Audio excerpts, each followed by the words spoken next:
자, 오늘은 예수께 나아온 사람들이라는 제목으로 말씀을 나눌까 합니다. 우리 인사합시다. 샬롬, 사랑합니다. 사랑을 나눕시다. 예, 사랑을 나눌 수 있는 우리 사랑나누게 되었으면 좋겠습니다.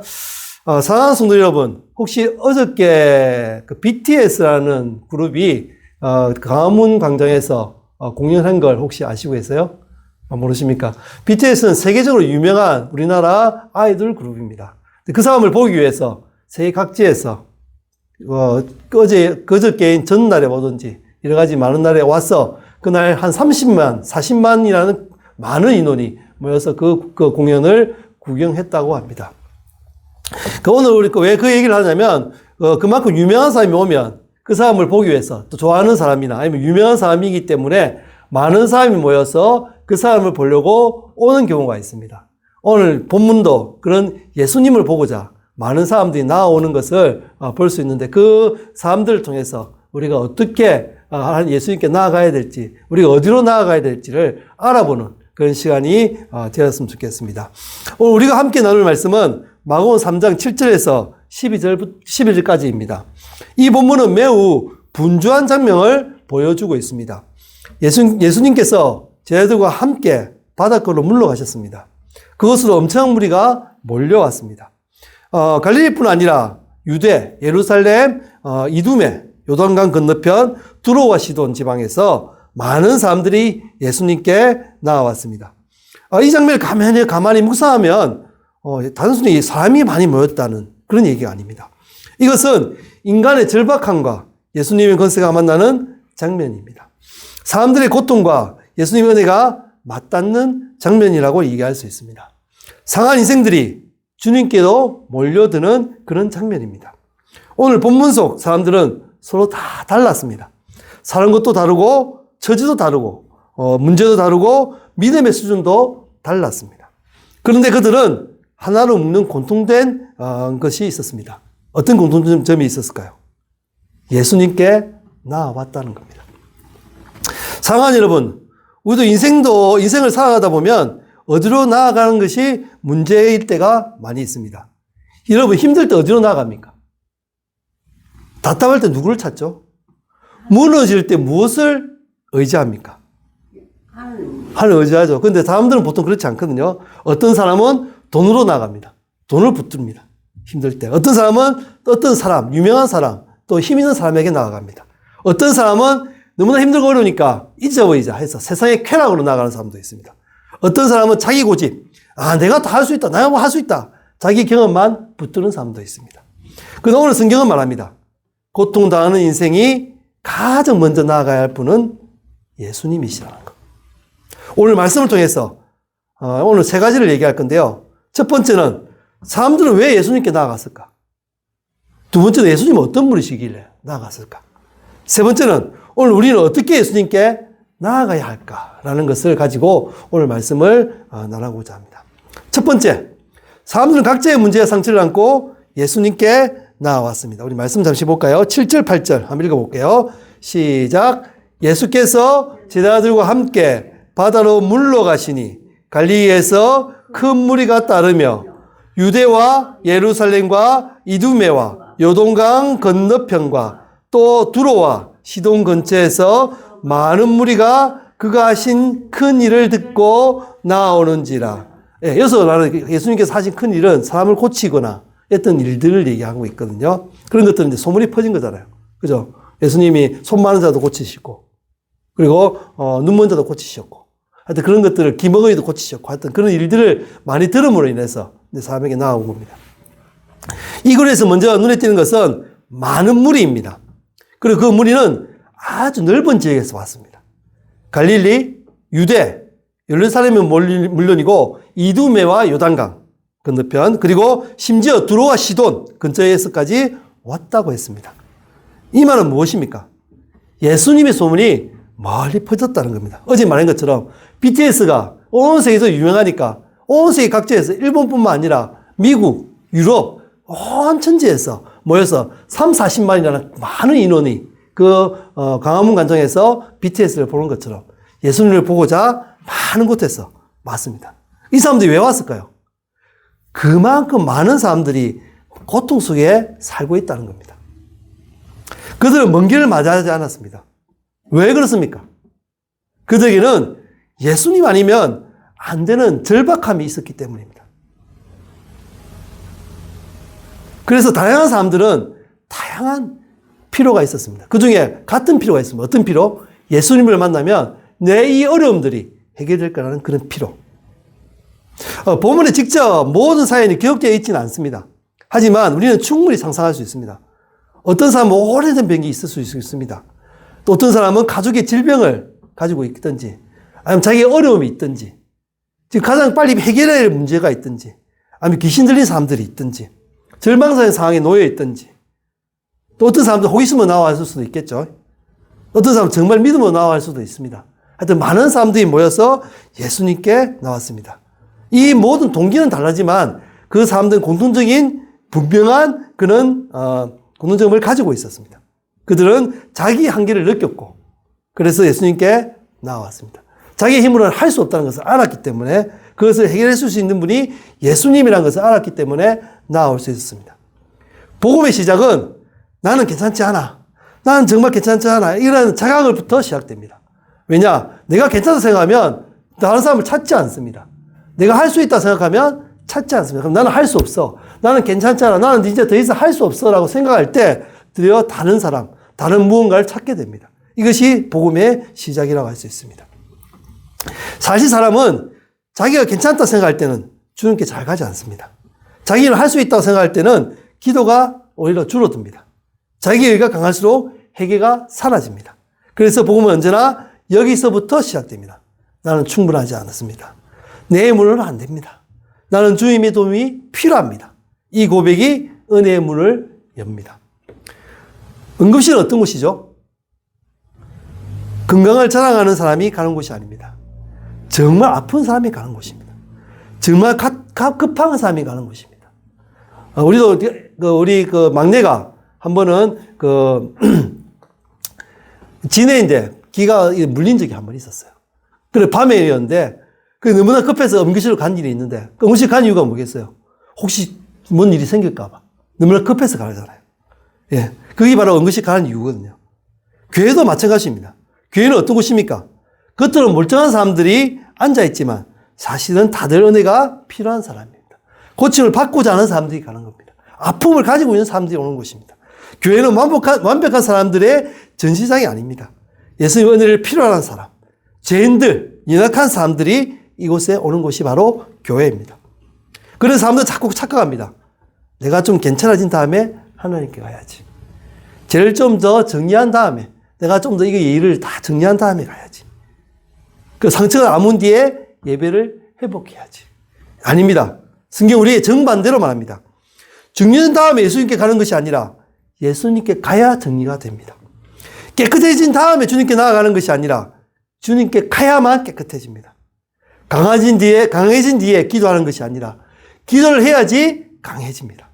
오늘 예배 가운데 여러분, 가운데 여러 살을 가진 분들이 아마 계실 것입니다.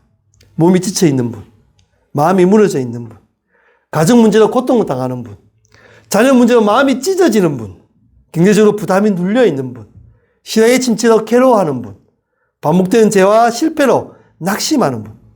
사랑하는 여러분, 오늘 본문은 그런 우리에게 이렇게 말합니다.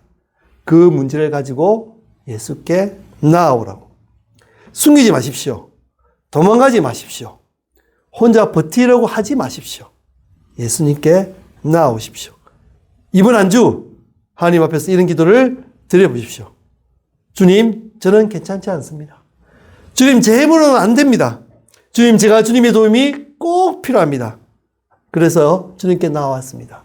제 기도를 들어주십시오. 이 짧은 기도가 은혜의 시작이 될 수 있기를 부탁드립니다. 예, 두 번째는 사람들은 예수님의 능력을 기대하며 나왔습니다. 우리 9절 10절 한번 볼까요? 예수께서 무리가 에워싸 미는 것을 피하기 위하여 작은 배를 대기하도록 제자들에게 명하셨으니 이는 많은 사람을 고치셨으므로 병으로 고생한 자들이 예수를 만지고자 하여 몰려왔음이더라. 여기서 병으로 고생한 자들이라는 표현이 이라는 표현이 중요합니다. 그들은 단지 병명 하나를 가진 사람들이 아닙니다. 그들은 병으로 인해 삶 자체가 고통스러운 사람들입니다.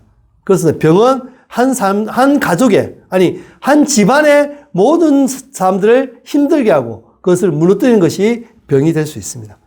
병은 몸만 아프게 하지 않습니다. 마음을 지치게 하고 생활을 무너뜨리고 관계를 흔들고 미래를 불안하게 만듭니다. 그래서 사람들은 예수님께 몰려왔습니다. 그들은 예수님이 이미 많은 사람을 고치셨다는 소문을 들었습니다. 그 소문은 단지 정보가 아니라 희망이었습니다. 저버리라면 나도 고칠 수 있을 거야. 저버리라면 내 인생은 달라질 수 있을 거야. 이것이 믿음의 시작입니다. 믿음은 단지 머리를 동의하는 것이 아닙니다. 예수님께 기대를 걸고 나아오는 것입니다. 본문은 사람들이 예수를 만지고자 하여 몰려왔다고 말합니다. 이 말은 단순한 접촉 요구가 아닙니다. 그들의 간절함을 보여주고 있습니다. 한 번만 닿아도, 내 손만 조금만 닿아도, 한 번만 만나도, 한 번만 가까이 있어도 나는 살 수 있을 것 같은 바로 그런 희망적인 마음입니다. 그만큼 절박했고 그만큼 예수님께 소망을 두었습니다. 물에 빠진 사람에게 가장 필요한 것은 무엇입니까? 이론이 아닙니다. 설명도 아닙니다. 지금 당장 건져줄 수 있는 손입니다. 오늘 본문 속 사람들은 바로 그랬습니다. 그런 멋진 철학이 아니라 구원이 필요했던 것입니다. 관념이 아니라 실제가 필요했던 것입니다. 좋은 말이 아니라 예수님의 손길, 구원이 필요했던 것입니다. 오늘 우리도 마찬가지입니다. 예수님 인생이 무너질 때는 형식적인 신앙으로 버티기 어렵습니다. 그때 우리에게 필요한 것은 살아계신 예수님의 실제적인 은혜입니다. 우리 신앙이 자주 메말라지는 이유 중 하나는 기대가 사라졌기 때문입니다. 소망이 사라졌기 때문입니다. 예배를 드리는데 기대가 없습니다. 기도를 하는데 응답을 바라지 않습니다. 말씀을 듣는데 변화는 포기하고 있습니다. 찬양을 하는데 하나님이 지금 일하신다는 믿음이 약합니다. 그러면 신앙은 점점 습관이 되고 형식이 되고 의무가 됩니다. 하지만 오늘 본문 속의 사람들은 그렇지 않았습니다. 그들은 기대를 품고 예수님께 나왔습니다. 예수님 하실 수 있어. 예수님은 고칠 수 있어. 예수님은 바꿀 수 있으실 거야. 예수님 내 삶에도 역사하실 수 있으실 거야. 이 기대가 바로 믿음입니다. 물론 여기서 우리가 균형 있게 생각해야 될 것이 있습니다. 예수님은 단지 내 소원 성취의 도구처럼 생각해서는 아닙니다. 예수님 우리의 소원을 들어주는 진이가 아닙니다. 그러나 그렇다고 해서 아무것도 기대하지 않는 신앙도 성경적이지 않습니다. 참된 믿음은 이렇게 고백해야 됩니다. 주님, 내 뜻대로 다 되지 않아도 주님이 선하심을 믿습니다. 그러나 동시에 주님은 능히 일하실 수 있는 분임을 내가 믿습니다. 즉 믿음은 내 뜻을 강요하는 것이 아니라 주님의 선하심과 능력을 신뢰하는 것입니다. 농부가 씨앗을 뿌릴 때 눈앞에 열매가 보이지 않아도 기대합니다. 땅 속에서 보이지 않는 일이 일어나고 있음을 믿기 때문입니다. 기도도 마찬가지입니다. 지금 당장 변화가 안 보여도 하나님이 보이지 않는 곳에서 일하고 계심을 믿고 기대하고 기다리는 것이 바로 믿음입니다. 그래서 우리는 믿음 예배 자리에 올 때 이렇게 와야 합니다. 오늘도 하나님이 내게 말씀하실 것이야. 오늘도 하나님 내 마음을 만져주실 것이야. 오늘도 주님이 이 길을 열어주실 것이야. 오늘도 내 영혼을 새롭게 해주실 것이야. 기도할 때도 마찬가지입니다. 체념이 아니라 기대해야 됩니다. 형식이 아니라 갈망해야 됩니다. 습관이 아니라 믿음을 가져야 합니다. 이 마음으로 주님께 나아가야 합니다. 세 번째는 예수님께는 육체의 질병뿐 아니라 영적 결방을 끊는 권세가 있습니다. 우리 11절 한번 볼까요? 같이 읽어봅시다. 시작. 더러운 귀신들도 어느 때든지 예수를 보면 그 앞에 엎드려 부르짖어 이르되 당신은 하나님의 아들이니이다 하니, 이 말씀은 굉장히 중요합니다. 여기서 우리는 예수님이 단지 병을 고치는 치유자 정도가 아니라 영적 권세를 가진 하나님의 아들이심을 보게 됩니다. 흥미로운 것은 사람들이 예수님을 온전히 알지 못할 때도 귀신들은 예수님을 누구든지 정확하게 안다는 것입니다. 그들은 예수님 앞에 엎드렸습니다. 왜 그렇습니까? 예수님 앞에서는 어둠의 권세가 버틸 수 없기 때문입니다. 우리 인생의 문제는 보이는 것만이 아닙니다. 보이지 않는 것이 더 많습니다. 우리는 종종 인생의 문제를 너무 겉으로만 봅니다. 몸이 아프면 병원만 생각합니다. 관계가 깨지면 사람만 바꾸려고 합니다. 마음이 무너지면 환경만 바꾸려 합니다. 물론 이런 것들도 중요합니다. 그리고 필요합니다. 그러나 성경은 분명히 말합니다. 우리의 삶에는 영적인 싸움이 있다는 것을. 두려움, 정죄감, 중독, 반복되는 죄습관, 설명하기 어려운 눌림, 끝나지 않은 절망, 이것은 단순한 기분 문제가 아니라 영적 문제일 수도 있다는 것입니다. 방 안에 어두울 때 우리는 빗자루로 어둠을 쓸어내지 않습니다. 어둠을 원하는 방법은 단 한 가지입니다. 어떤 방법일까요? 예, 빛을 내는 것입니다. 불을 켜는 것입니다. 마찬가지로 영적 어두움은 인간의 의지로만 완전히 이겨낼 수 없습니다. 빛 대신 예수님이 오셔야 합니다. 예수님이 임하시면 어둠은 물러갑니다. 어떤 분은 이렇게 말합니다.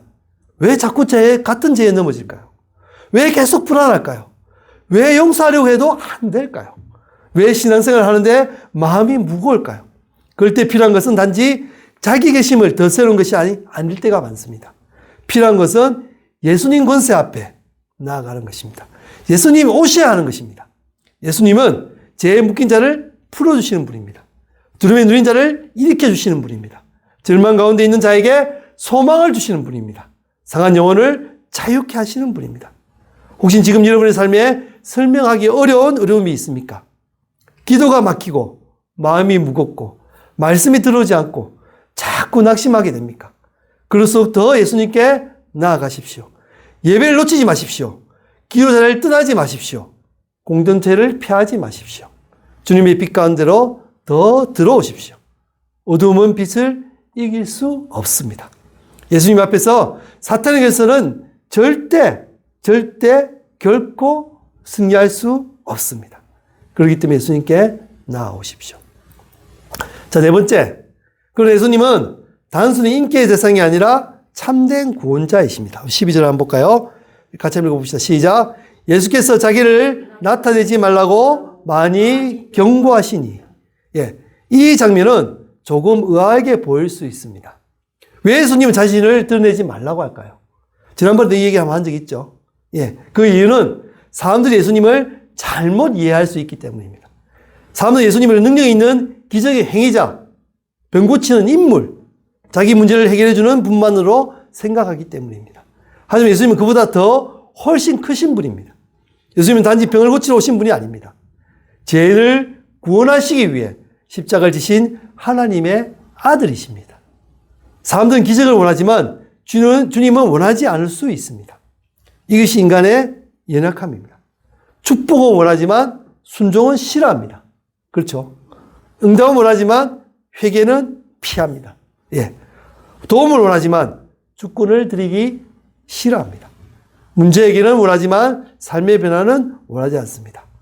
그러나 예수님은 만난다는 것은 단순히 도움을 받는 수준에서 끝나지 않습니다.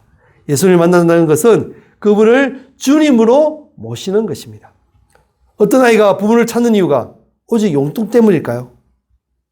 그 관계는 너무 얕을 수밖에 없습니다. 부모는 용돈 제공자가 아니라 생명을 주고 사랑하며 길러내는 존재입니다.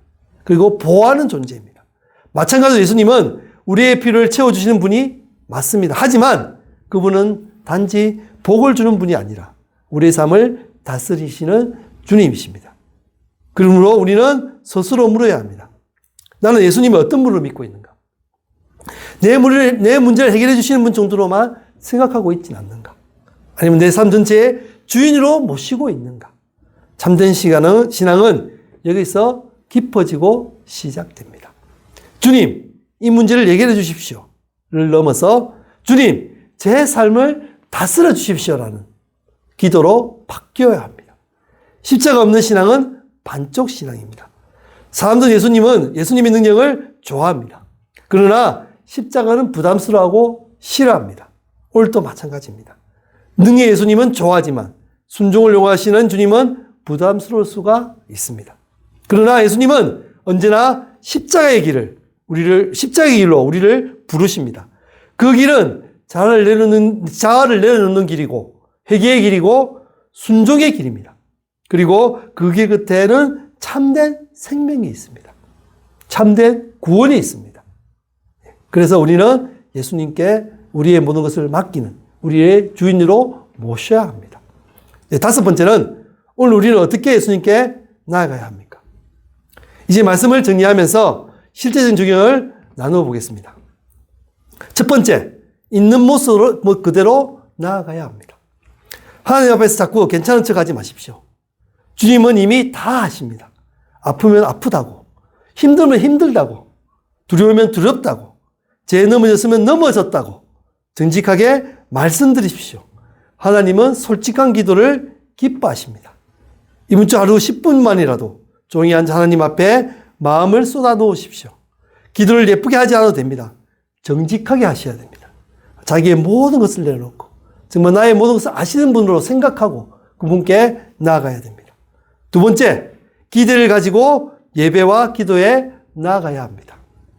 오늘 이 예배에 나와왔지 않습니까? 예배는 종교 출석 체크가 아닙니다. 살아계신 하나님을 만나는 자리입니다. 예배 전에 이렇게 기도하십시오. 주님, 오늘 제게 말씀해 보십시오. 오늘 제 굳은 마음을 만져주십시오. 오늘 제 삶에 새 힘을 주십시오. 예배 전 5분 먼저 와서 조용히 기도하는 습관도 큰 도움이 될 것입니다. 세 번째, 문제 해결을 넘어서 주님 자신을 구해야 합니다. 기도 운동만 받고 끝나면 안 됩니다. 병이 나은 뒤 더 멀어지면 안 됩니다. 문제가 풀린 뒤 다시 세상으로 돌아가면 안 됩니다. 우리에게는 이렇게 자라야 합니다. 주님, 문제를 해결해 주십시오. 그리고 더 나아가 주님, 저를 변화시켜 주십시오. 주님, 제가 주님을 더 사랑하게 해 주십시오. 주님, 제 삶의 주인이 되어 주시옵시오. 주님, 제가 모든 것을 주님께 아뢰게 해 주십시오. 주님이 주시는 모든 능력과 함께 동행하는 삶을 살게 해 주십시오. 라는 기도가 우리에게 나와야 됩니다. 네 번째, 공동체가 함께 나아가야 합니다. 본문에는 많은 무리가 등장합니다. 믿음의 길은 혼자만의 싸움이 아닙니다. 힘들수록 숨어버리지 마시기 바랍니다. 예배를 끊지 마십시오. 그리고 기도의 모임을 피하지 마시기 바랍니다. 믿음의 사람들과 함께 기도하시기 바랍니다. 하나님은 공동체의 기도를 통해서도 우리를 만지십니다. 그래서 중보기도가 필요한 것입니다. 기도 제목을 혼자만 품지 말고 나눠야 합니다. 중보기도를 요청해야 됩니다. 그리고 모든 사람들에게 가볍게 여기지 마시고 그 기도를 부탁해 주십시오. 회복은 종종 함께 울고 함께 기도하는 자리에서 시작될 때가 많이 있습니다. 사랑하는 성도 여러분, 오늘 본문에 나온 사람들은 참으로 다양했습니다.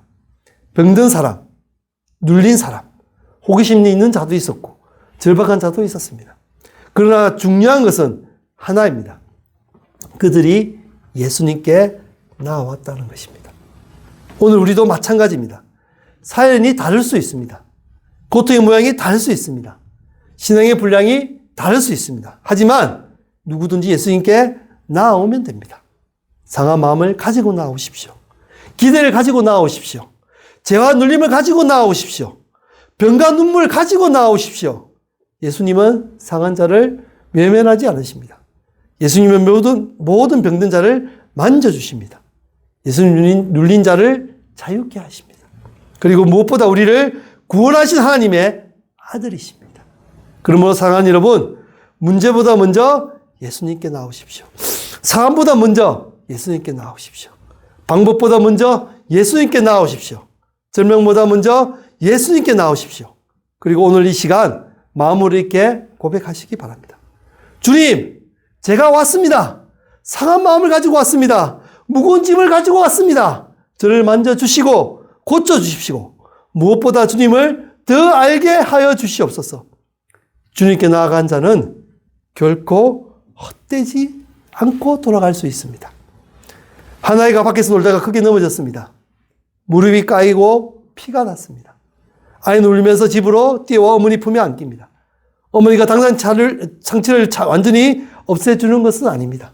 하지만 아이는 엄마 품에 안기는 순간 울음이 조금씩 잦아듭니다. 왜 그렇습니까? 상처보다 더 큰 사랑이 그 아를 감싸기 때문입니다. 우리도 그렇습니다. 예수님께 나아간다고 해서 모든 문제가 즉시 해결되지는 않습니다. 하지만 분명한 것은 문제보다 크신 그분의 품 안으로 들어가게 됩니다. 그분의 사랑 안으로 들어가게 됩니다. 그리고 그 품 안에서 우리는 위로를 얻고 힘을 얻고 회복을 경험하고 다시 살아가는 능력을 얻게 됩니다. 그것이 예수님께 나아가는 사람들의 모습입니다. 그 예수님께 나아가지 않으시겠습니까? 그래도 나아가지 않으시겠습니까? 문제를 들고 그 문제 속에 빠져서 절망하고 계시겠습니까? 모든 문제를 가지고 솔직한 마음으로 자기 모든 걸 다 드러내고 발가벗은 모습으로 예수님께 나아갑시다. 그런 그분은 우리에게 모든 것을 다 안아주시고 치유해 주시고 품어주실 것입니다. 우리 이 말씀을 한번 읽어봅시다. 같이 한번 읽어볼까요? 시작. 수고하고 무거운 짐진 자들아 다 내게로 오라. 내가 너희를 쉬게 하리라. 아멘. 예수님께서 말씀하십니다. 힘들지? 어렵지? 아프지? 나에게 날아와. 내가 너를 품어줄게. 그럼 내가 너를 쉬게 할 거야.